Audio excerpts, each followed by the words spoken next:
cha General Conference. Tunafurahia kuona umati wa watu wa idadi kubwa sana ambao wameshiriki mkutano wa Conference General. L'église des réformateurs sur le continent européen reste debout et nous avions une conférence au mois dernier donc au pays de Belgique. Abagorozi bo ku mugabane w'Uburaya duhagaze neza ku bugorozi kandi dufite konferanse iduhuza dufite amateraniro duhuje mu kwezi kwa karindwi.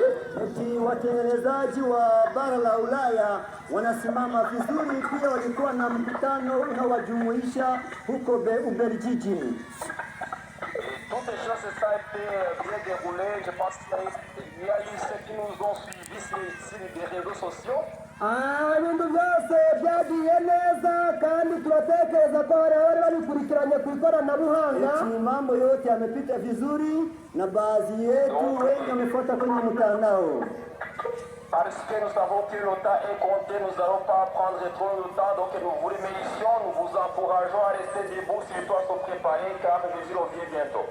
Kuko tuzi yuko amasaha ari kwihuta ntabwo turabatwara umwanya mwinshi, aho tuca tubasabira kugira ngo mwese musigare mushikamye kugira ngo twitegure ko Yesu azagaruka.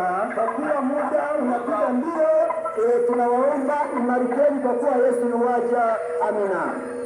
Nous avons des frères et sœurs d'Allemagne, de Belgique, de France et de Suède et Norvège. Dans ces pays, même Allemagne, nous y avons des frères et sœurs qui sont les réformateurs. Dufite abagorozi hano mu Buraya mu bihugu bitandukanye nka za Belgique, Allemagne, Norvege, Denmark n'ahandi. Hizo nchi zote ambazo wametamka kwa majina tafsiri majina za nchi kwa hazibadilike, kuna watengenezaji huko. Prions les uns les autres pour que le Seigneur nous bien que nous soyons prêts à l'accueillir comme notre maître au nom de Jésus. Amen.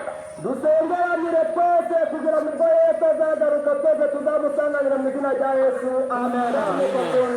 Yesu ajya ko tumuraki